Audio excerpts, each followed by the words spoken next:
जैसे कि सोलापुर शहर में एक चर्चा का विषय है अभी कल, जैसे कि पता चला है कि हमारे सोलापुर शहर की कांग्रेस की आमदार मैडम प्रणितिताई शिंदे जी ने कल एमआईएम पार्टी पर कुछ टीका की है, कुछ अपनी प्रतिक्रिया दी है। तो उसमें उन्होंने ये कहा है कि एमआईएम को मतदान करना यानी बीजेपी को वोट करना। तो मैं ये बोलना चाहूँगा कि इंग्लिश में कहावत है, बोलना है कि लुक हुज टॉकिंग, यानी देखो ये कौन बोल रहा है। आज सबसे पहले तो मैं आपके माध्यम से बताना चाहूंगा कि आज ये लोग जो सत्ता में बैठे हुए हैं, तो सत्ता में इनका जो भागीदार है, जो हमारे महाराष्ट्र स्टेट के मुख्यमंत्री है श्री उद्धव ठाकरे साहब, ये शिवसेना पार्टी से बिलोंग करते हैं। और 2019 के विधानसभा इलेक्शन में ये लोग बीजेपी के अलायंस थे। इन लोगों ने बीजेपी के साथ युति करके इलेक्शन लड़ा था। तो मेरा ये मानना है कि लोगों ने, जिन्होंने शिवसेना को वोट दिया, वो बीजेपी के भी वोट मिले होंगे। तो बीजेपी के एक्चुअल जो ऑफिशियल वोट जिन्होंने लेकर सत्ता में आए हुए लोग हैं, जो शिवसेना को सीटें प्राप्त हुई है, और उन लोगों के साथ इन लोगों ने आज अलायंस करके या जो भी महाविकास आघाड़ी बनाकर आज सत्ता में है। और ये लोग अगर हम पर सवाल करें तो मैं समझदार को इशारा काफी है, बोलना कुछ जरूरी नहीं है। इसके अलावा और हमारी मैडम आमदार ने बहुत सारी बातें कही है, जिसमें हमारे पाक कुरान का भी उल्लेख किया गया है।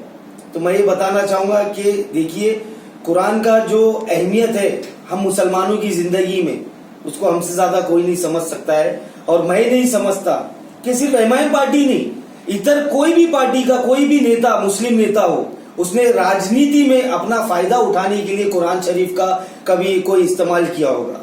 तो मैं मैडम से विनती करता हूं कि ठीक है, इलेक्शन है, राजकारण है, आप हम पर टीका टिप्पणी कीजिए, हमको जो बोलना है बोलिए, लेकिन प्लीज कृपा करके हमारे कुरान, मतलब जो हमारी मुकद्दस किताब कुरान शरीफ है, उसके बारे में, उसको इस पॉलिटिकल चीजों में ना लाए तो ज्यादा अच्छा होगा।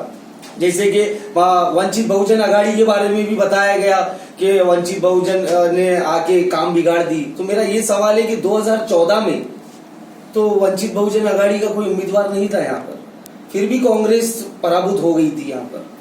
फिर 2019 के इलेक्शन में, जैसे हम एग्जाम्पल लेते हैं, हमारे सदर साहब बैरिस्टर असदुद्दीन ओवैसी साहब ने गुलबर्गा का एक एग्जाम्पल दिए, जहां पर मल्लिकार्जुन खड़गे साहब कांग्रेस से उम्मीदवार थे खासदार के लिए, उनकी हार हो गई।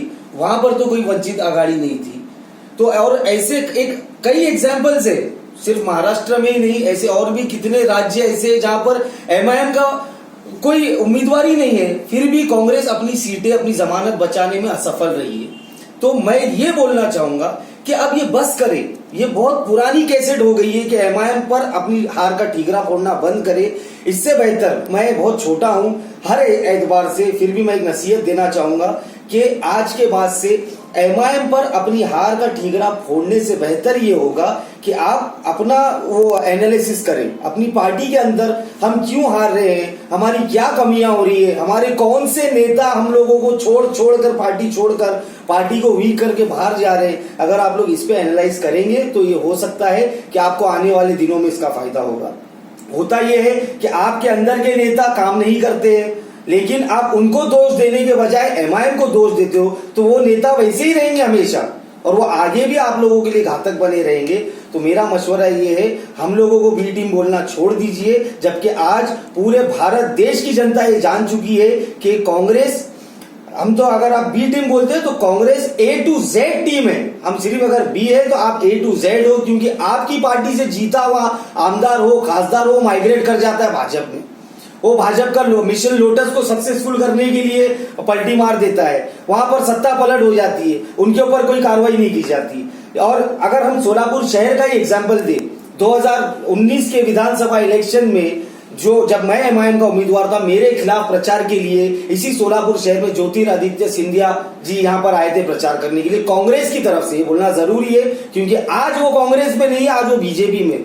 तो मेरा ये सवाल है कि आप बताएं कि बीजेपी की बी पार्टी कौन है, बी टीम कौन है। अगर आप लोग इस चीज से बाज नहीं आएंगे तो आगे भी आप लोगों को ऐसे ही नुकसान होता रहेगा। और रही बात एमआईएम की, एमआईएम के काम करने की, तो मैं आपको बताता चलूं कि आपके जो भी खबरी है उनकी जरा पगार बढ़ाइए। आप लगता है कि आप पगार बराबर उनको टाइम पर नहीं मिल रही है, जिसकी वजह से इंफॉर्मेशन गलत जा रही है। एमआईएम ने लॉकडाउन में जितना काम सोलापुर शहर में की है, मैं समझता हूं उतना काम किसी भी सत्ताधारी पक्ष हो या जो भी लीडर्स हो यहाँ के, किसी ने भी नहीं किया। ये हमको हमारा काम बताने की जरूरत नहीं, लेकिन आज हम लोगों से पूछा गया तो मैं उसका उत्तर दे रहा हूं।